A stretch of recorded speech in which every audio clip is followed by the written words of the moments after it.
comment vous avez été la voix de Robert Conrad, en fait, la première fois? Alors là, vous me posez une colle parce que le choix, sauf les rôles sur lesquels j'ai fait des essais, comme, qu'est-ce que je pourrais vous dire? Non, à l'époque, Steve McQueen, je l'ai eu sans essai. Conrad, je l'ai eu sans essai. Sur qui Comment votre nom sur le Cosby Show, j'ai fait des essais. Bon, mais puis sur d'autres personnages, mais sur des grands films, pas des séries. Sur des longs métrages, oui, mais là. Alors, je sais pas, c'est au choix du directeur artistique. Qui est tombé, et puis après c'est resté, parce que vous avez suivi McQueen et puis Conrad. Oui. Pas surtout, McQueen. Oui, pas surtout, McQueen, pas surtout, parce que je sais pas, la canonnière, par exemple, c'est Deschamps qui l'a doublé, parce que moi j'étais au Liban, je jouais au Liban, je faisais pas que du doublage. Vous aviez votre carrière. Alors, il y en a d'autres, j'avais autre chose à faire. Et à l'époque, il fallait que ça sorte à des dates bien définies, donc pour ça, je ne les ai pas fait, quoi. Mais par contre, j'ai remarqué, parce que dans les années 90, vous avez redoublé des épisodes au nom de la loi, parce que tout n'avait pas été doublé à l'époque. Ah, c'est possible, oui. Et on sent dans la voix, vous avez une voix plus grave. C'est possible, oui. Avec l'âge, forcément, on prend de l'épaisseur dans la voix. Oui, puis le studio n'est pas le même. Hein. Aussi, oui.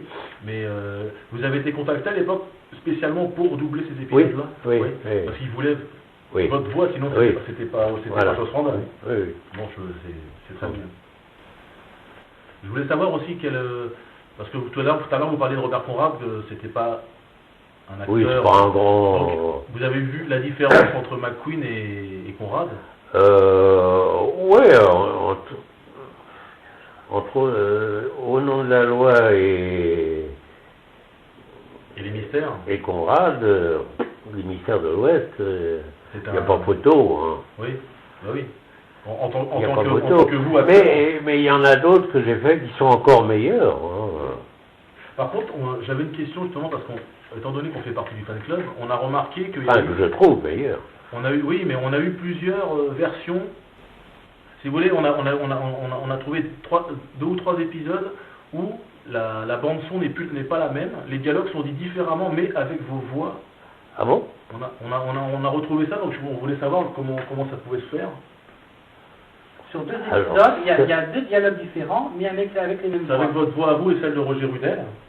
Avec les personnages autour, on les voit aussi, mais les textes sont dits différemment, à quelques mots près.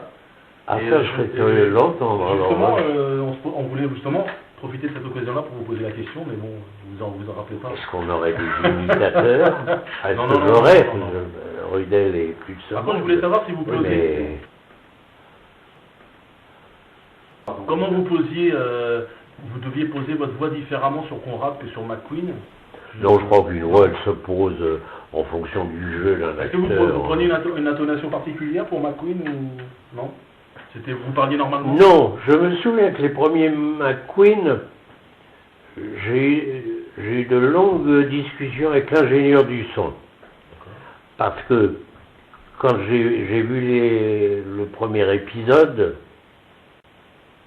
que j'ai vu le personnage et ce qu'il interprétait, en plus je connaissais bien le traducteur, parce que je montais à cheval à l'époque, et c'est le traducteur qui m'avait appris à monter à cheval, si j'ose dire. Alors, donc je savais ce qui s'y passait, je savais comment il jouait, je savais beaucoup de choses avant l'enregistrement. Donc j'ai discuté avec l'ingénieur du son en lui disant va falloir que tu m'aides parce que moi je ne vais pas porter la voix. C'est-à-dire que ça changeait beaucoup des doublages d'avant où il avait tendance à parler très fort, ce qui était une erreur, mais le son n'était pas ce qu'il est devenu. Et donc j'ai imprimé ma facture de cette façon-là, c'est-à-dire en refusant de dépasser l'image en quelque sorte.